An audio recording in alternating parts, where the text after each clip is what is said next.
Sindh is amongst one of the 4 provinces of Pakistan and historically home to Sindhi people. It is also locally known as Mehran. The name Sindh is derived from the word Sindhu, Indus River that passes through almost middle of the entire province. Sindh is bounded to the west by Balochistan, to the north by Punjab, the east by the Indian states of Gujarat and Rajasthan, and to the south by the Arabian Sea.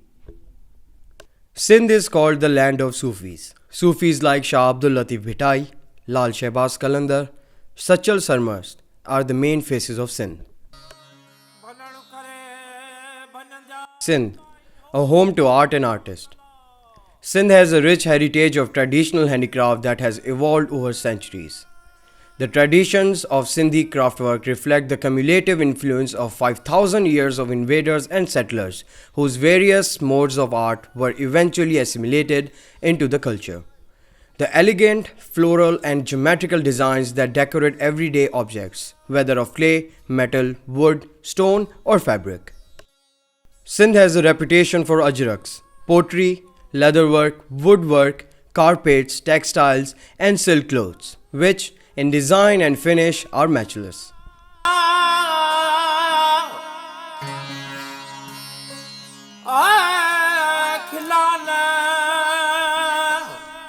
Perhaps the most professed exposition of Sindhi culture is in the handicrafts of Hala, a town 30 kilometers from Hyderabad. Hala's artisans manufacture high quality and impressively priced wooden handicrafts, textiles, paintings, hand paper products, and blue pottery.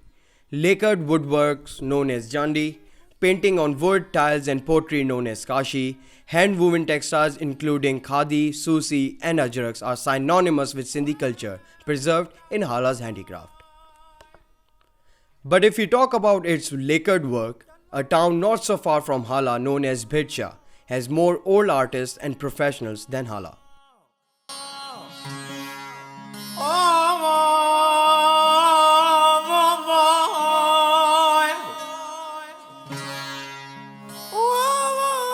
Bhidsha is the resting place of Sindh's re-owned saint and mystic poet Hazrat Shah Abdul Latif Bhitai.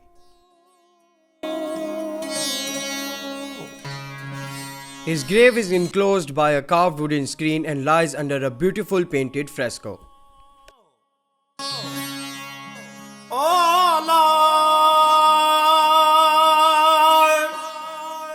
Devotees sing with fervor and frenzy his love-intoxicated kafis to the strains of Yaktara.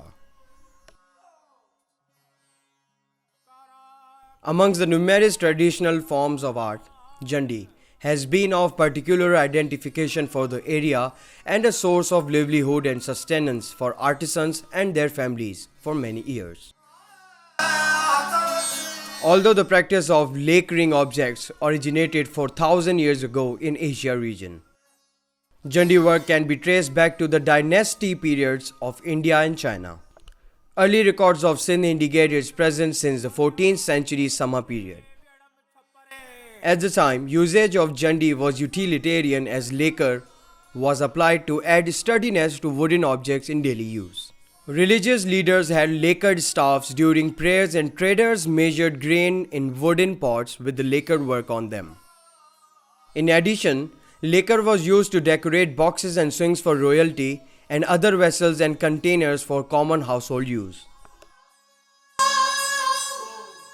Over time, the art improved and matured through the encouragement and support provided by the various rulers.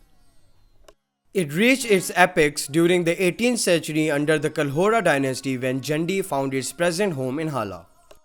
Today, Old Hala, Khanot and Bhidsha engaged artisans in the production of variety of items, including furniture, decorative pieces, souvenirs, domestic utensils and toys that are sold in the local markets of Hala and Hyderabad and exported as well.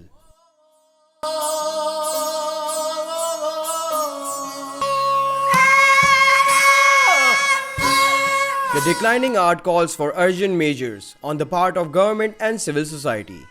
As concerted efforts by the government and increased investment for the development of the art are indeed needed to salvage a beautiful cultural practice from extinction. Let's help them to reach to the eyes of the noble people of the world. Let's help them so they can be re-recognized by the talent, art and hard work.